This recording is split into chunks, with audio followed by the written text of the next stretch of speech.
Hey everyone, how's it going? Mike here with Tressa's Collectibles. And I'm Randall, aka Shizukatz. And I'm Simu, or Samuel, also known as Chairman. Today we are going to be covering one of three different deck builds that you can try with the new Slime 2 release for English, starting with 8 Standby. So the 8 Standby deck is actually a super strong deck. Why don't you give us a bit of detail about what it does, Randall? Yeah, so the 8 standby deck, as is usual with standby builds, the standby Climax allows you to bring out characters much earlier and much bigger than you're usually able to at that given point in the game. As far as some of the defining pieces for this build, looking at the two Climax combos, we do have a 1-0 Rimuru combo. His Climax combo allows you to trigger twice on attack. This allows you to simultaneously build extra stock as well as give you extra chances to trigger more standbys to build your big board full of standbyed out cards. And then at level 3, our finisher is a 3-2 Milim. She has a very interesting synergy with an event that allows her to be a very potent finisher. So going back to the Rimuru combo real quick, Sam, why don't you give us some details on how the level 1 game works, especially with our pretty unique standby target that we have in this deck. Yeah, so generally speaking, when you play standby, you're looking to standby out some kind of 2-2 beater. If you trigger it on your level 1 turn, you usually want to standby that out to the front row so that it can act as a wall. Usually you want the card to have Hand Encore or some other effect, but Slime plays pretty differently with its 2-2 standby target of choice. It is a 2-2 guild that has a unique effect, which is an on-field counter. So when a character you control gets front attacked, you can choose to sack the guild, which is send it directly from stage to waiting room to boost that character's power by a certain amount. And guild is pretty unique because it sacks for a whopping 4,000 power, which is basically more than most counters that any set can have, normally speaking. And so the fact that Slime gets access to this 4,000 power punch at level 1 is very strong. In addition, even though Geld does not come with Hand Encore itself, it does come with pay 3 stock Encore, which every character in Weiss Schwarz comes with. And if you want to use his effect multiple times in a turn, you can just pay 3 stock. It comes back onto the board rested, and you can use this effect again. Or maybe if he's in the front row and he's a respectable A5 power, maybe your opponent can't actually kill it, then you can bring it back, and it's a 2-2 wall, a 2-2 beater you can use the next turn. So 9-5 actually. Oh, 9-5. Oh, it's every one came back on 9-5 power, even bigger.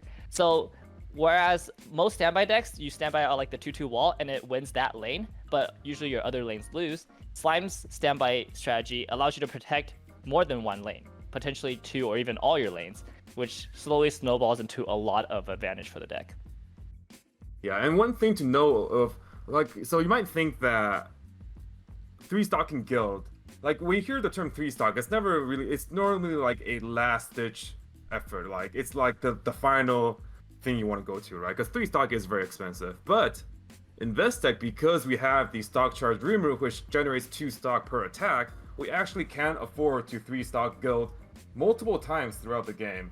And honestly, the swing by winning board with 1 stock encore guild is actually just so big, especially if you're playing against other decks that have on reverse combos or just other standby decks, right? Because if they have to kind of encore their 1-1 or something, and then you kill it again the next turn with your own guild, then they're going to bleed hand pretty quickly. And for you, you're only paying 3 stock for your guild, right? But then you can generate stock pretty easily. You don't really use stock on anything else in this deck up until level 2. Maybe you want to play some early play healers, but then honestly, most of the stock you're using is actually just from 3 stock in guild.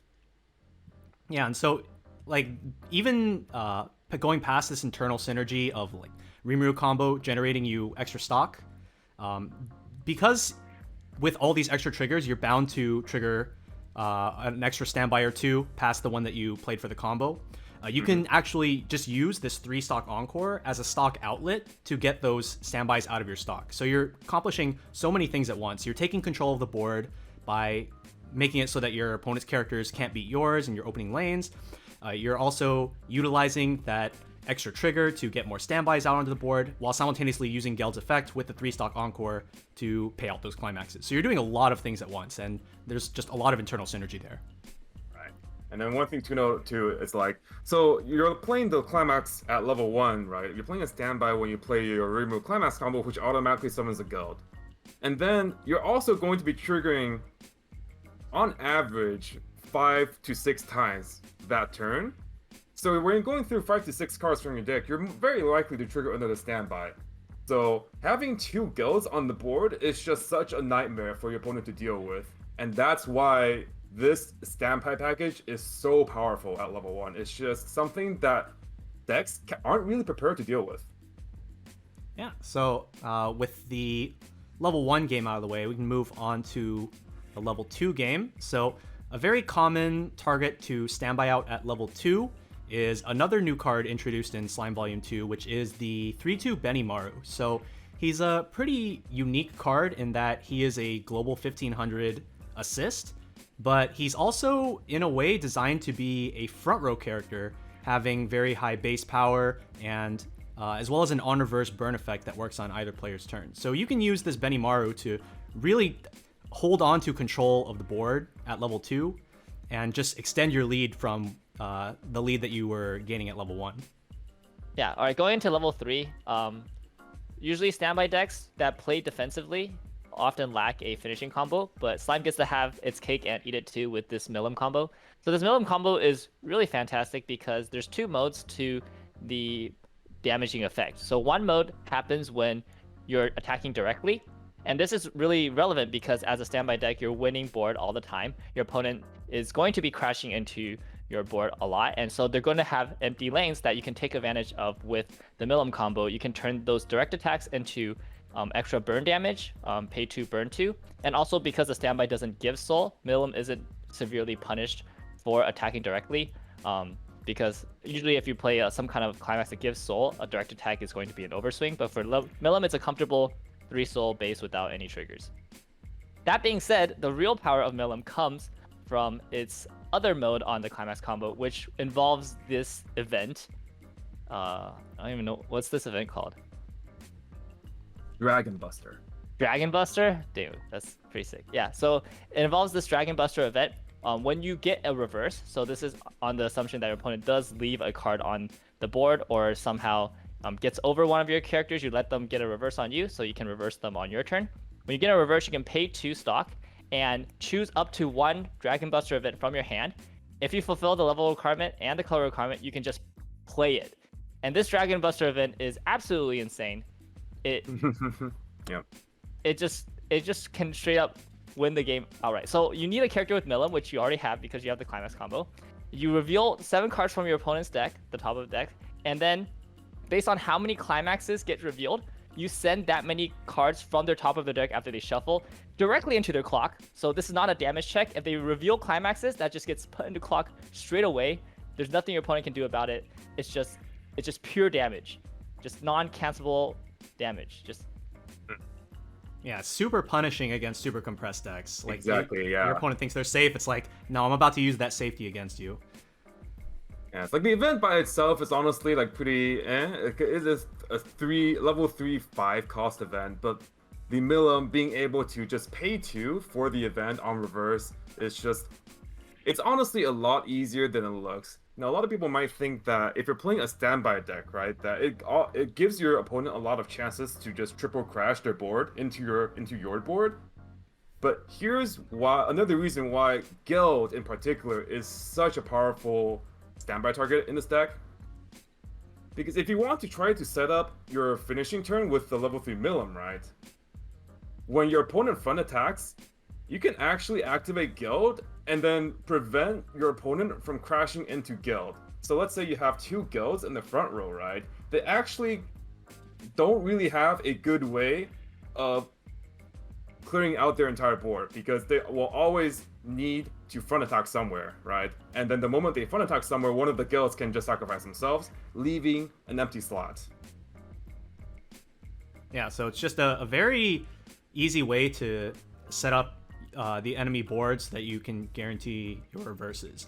Now, one thing about this endgame is that it is reliant on getting the Milim event to hand, and so this is mitigated by a couple ways. First of all, you will typically see these 8 standby decks playing pretty high counts of the Milim event. Some might argue that playing a lot of these events might be a bit overkill, but it's actually not too unreasonable to see multiple of them resolve in a single finisher turn. But we also have really neat level 0 Milim that helps this package out a lot in the endgame to grab the pieces that it's missing. Yeah, this level 0 Milim, it's a Savage Brainstormer, pretty standard, but its second effect is really why we want to play this Brainstormer over any other Brainstormer. She has a second effect where, if you have the level 3 Milim on the board, she gets the following effect where you can discard a card from your hand and send her from the stage to waiting room as part of cost, and if you do, you can look it up to the top 3 cards of your deck and choose any card from amongst them and add it to your hand without showing your opponent. This does mean that you can actually add climaxes and events. Anything that you see, you can add, right? So it gives you a lot of extra reach.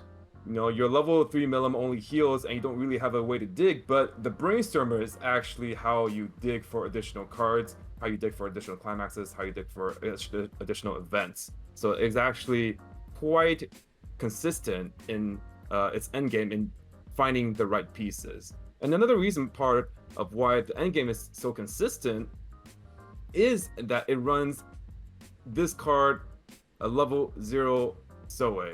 So Simu, if you want to go over the synergy and why Soe in this particular deck fits so well.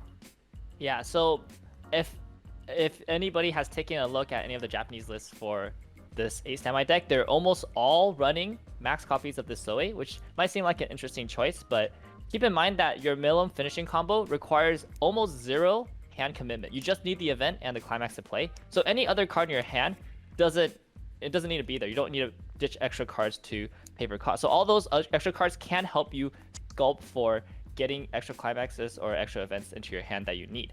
Now this level 0 Soe, it has the effect we commonly seen on the 2-1 Rico from Love Light Sunshine. When you play it, you can reveal the top card of your deck, and then you can salvage a character of that revealed card's level or lower. Now generally speaking, you want to reveal something with a high level when you're playing this card, but in this deck, you actually don't care what it reveals, because no matter what it reveals, it will always be at least a level 0, which means you can grab the Milim Brainstorm. And the Milim Brainstorm, when you use the effect, it will send itself to waiting room, which means that there will always be a target in your waiting room to grab with another Soe.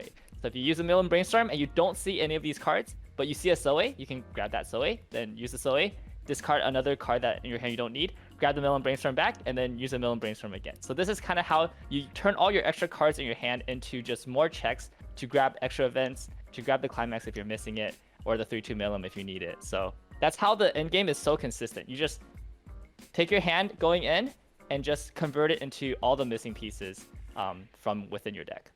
Right, and it's honestly not very. You're going to see, if you play this deck or play against this deck, you're actually going to see some level 3 turns where they just actually go through their entire deck with the combination of Brainstorms and Soes, and they're going to find that climax. Like, if you assume that they don't have Milim climax, you probably would be wrong, because with the combination of Soe and the Brainstorm, they're going to go through half their deck at the very least. So, very, very, very strong synergy with these pieces here, and what makes 8 standby such a compelling choice to play when Slime 2 is your set of choice. So I think that's a pretty good segue into the pros and cons of this deck. So as we've mentioned before, this deck has a very powerful finisher that's very consistent, and it works extremely well against compressed deck states. Your opponent can't feel safe with a high amount of compression, because that leaves more climaxes in their deck, not only to be revealed for the guaranteed damage effect, but also to be hit into clock by that mandatory clock. It also has a very simple overall game plan. There's not really too many lines you have to worry about. You kind of just play cards, turn them sideways. Your standby target is is very easy. It's one of two cards, either the Geld or the Benimaru usually. And so for people who are looking to have a very simple and consistent deck to play that is also very powerful, this is definitely the deck to choose. Yeah, as far as the cons of the deck, it is pretty reliant on getting out multiple Gelds. You do want to have that first Geld that you're standbying out when you play the standby for your level 1 Rimuru combo, but you also do want to be triggering some number of standbys to get even more Gelds into your front row so that you can just really take control of the board from level 1 and then just hold on to it for the rest of the game. And then you can use those multiple copies of Geld to play some tricks with your opponent's board. Once you start hitting the end game, sacrifice your own Gelds. Make sure your opponent is leaving cards on board so that you have targets to reverse with your Milim endgame. So if you're unable to establish multiple Gelds, that can be a little bit of a problem. That being said, another potential problem of the deck is that because your Rimuru is triggering twice for each Rimuru's attack, you do sometimes run into the problem of triggering way too many climaxes, and that can just snowball into a really bad time for you going into the mid to late game, because you can just get all of those climaxes and then have nothing to brainstorm into, nothing to cancel with, and it can just turn into a pretty big disaster. Yeah, so like, because you're triggering so much, the extremes of either outcome, triggering no climaxes or triggering a bunch of climaxes, they're a lot more severe, right? Like if you trigger like 5 clean, honestly, because triggering clean is always a good thing, but you would rather trigger like 2 climaxes than no climax at all in this deck, because it's the most important thing to win board. If you start losing board, it doesn't matter how much stock you have. You're just gonna start bleeding. Conversely, though, you can trigger like 4 or 5 climaxes, and there's just nothing you're gonna be able to do about it. Once you get up to the second Geld, that's basically like all you're looking for. So then if you trigger additional standbys on top of that, especially if you're not ready with another Geld in your waiting room, you're going to be in for a bad time. You're going to be taking a bit of good damage that turn, most likely. So the variance on triggering climaxes is higher because you are just triggering more often. All right, so we've talked about the core of the deck. So now we're going to talk about some of the options that you can use to fill in the gaps, because these core options, they're only going to fill up so much of your deck. You do need to fill in the gaps with some additional stuff. So some very good generic options at level 0. We do have the new Milim level 0 Chaser that will be releasing in Slime Volume 2 alongside all these other great standby package cards. We do also have the level 0 Milim Stock Swap from the first set. This is definitely a card that you should look into playing for pretty much any slime deck. She just has a very useful stock swap ability that you just always want to have access to. And then we do have a 2-1 memory counter Benimaru. It is a 3k counter. Memory kick, honestly, pretty prevalent in the current era of Weiss Schwarz. Being able to permanently remove characters from the opponent's board, always very good. And then another level 2 option. Another option to play at level 2, we have the early play Shuna. She can pair with your Benimaru in terms of cards that you want on your board at level 2. Just give you a little bit of an intermediary play between your level 1 Power Spike and your level 3 endgame. Just get some heals and get yourself some stabilization. Exactly. And because this deck is triggering so much and you are, generally speaking, building up a lot of stock, having the option to just have the early play healers not only helps you stay alive at level 2 and not die in one shot from like late level 2, but also helps you, it safeguards you against extreme stock swap situations, right? If you have a bunch of clean stock, 8, 9, 10 clean stock, your opponent's going to stock swap you, and then you're going to be very sad. But then playing the Shuna, it kind of just helps both ways. You have less stock that they can stock swap with, and then you're also healing down. All right, moving on to other cards to consider for the deck. One pretty important card that sees a lot of play for a variety of really important reasons is this level 0 Rimuru from the first set.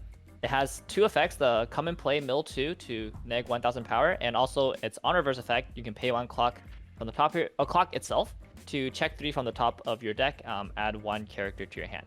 Now, if you manage to resolve both effects, that's a combined mill 5 from your deck, which is really important. As we've talked about, this deck basically lives or dies, wins or loses off of getting not just 1, but preferably 2 2/2 Gelds onto the board. So if you're not seeing any Gelds in your waiting room, you need to be milling pretty aggressively to get these Gelds in.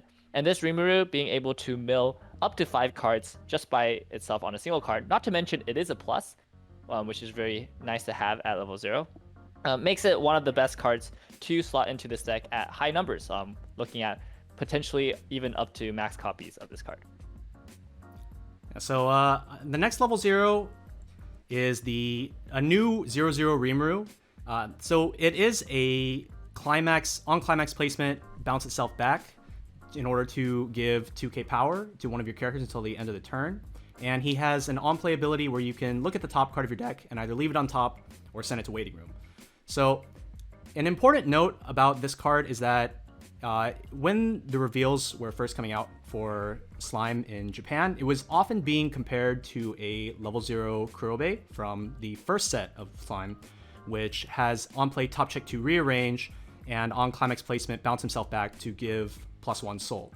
And so the reason that we play this one over that one, well, first of all, either one of these cards fulfills the role of being able to have this useful on-play effect, and then when you play a standby Climax, by allowing itself to bounce back to the hand, you fill up the empty slot for a standby target to come onto the board. So typically you're going to be playing a standby, bouncing this back to your hand, and then replacing him with a Geld from waiting room. But it is important to make the distinction between both the Kurobe and this Rimuru. Typically, I feel like people would favor the soul, especially because standby Climaxes do not inherently give any soul when placed. However, it is very important that you are able to keep the offensive power lines for your Rimurus high, because if the Rimurus don't stay on the board because they crashed in on the attack, then it's like the Geld has nothing to use his field counter effect on once it gets to your opponent's turn and they're attacking you.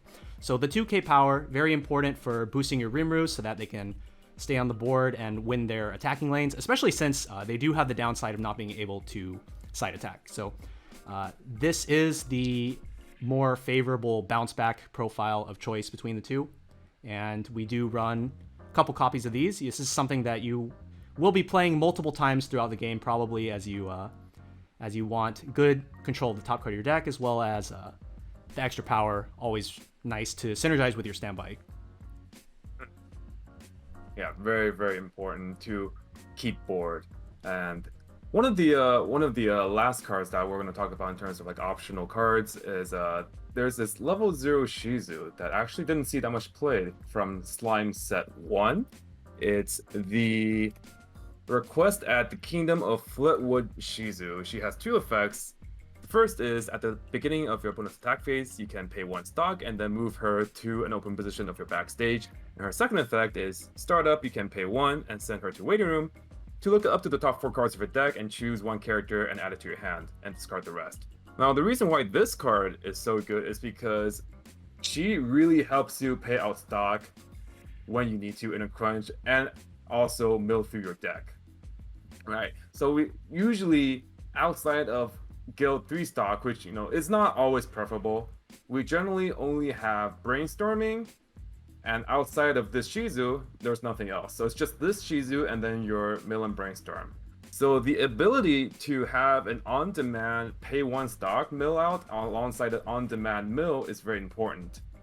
This card can also be looped because she's a level 0, so if you play the level 0 Soe, you are guaranteed to be able to get her back, which allows you to go through your deck rapidly and pay out stock on demand. So you'll often see lists run 2 to 3 of this card in their 8 standby decks, and it's there for a very good reason. Finally, let's talk about some remaining options that you could run for like maybe the 49th or the 50th card in your list. 3/2 Gazelle is a very solid option that all Slime decks generally have access to, that have some number of yellow cards. Luckily for us, we do have 4 2/2 Gelds that are yellow.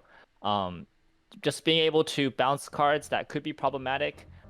In our deck, we would probably be looking to bounce back rows or bounce cards that might give power and stuff like that.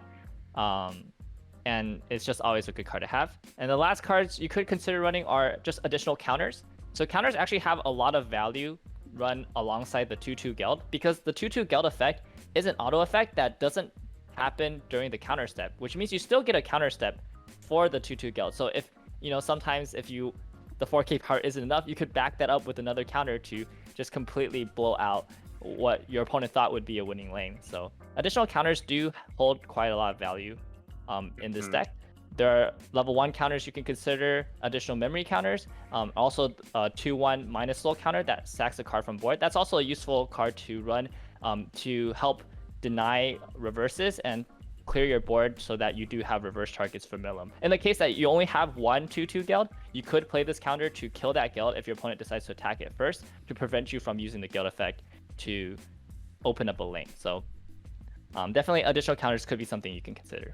Yeah, counter's super strong, and power lines in this deck are going to be very deceiving if your opponent's not familiar with this particular 8 standby, because let's say they front attack with their 11/5 level 3 or like 11k hand on core into a 5/5 remove, seemingly an assist. You're going to activate a Geld, give it 4k, and then play like maybe the Benumaru counter, give it 3k, and all of a sudden your remove's just standing at 12/5, right? And that is very low resource on your end, and then they just lost a level 3 or level 2 for no good reason. And then even more if you play the memory counter and they're attacking into your level 1 with hand on core, you get rid of that hand on core permanently. And a lot of other standby decks do rely on hand on core as the crutch of their deck. So counters in this deck, very, very potent.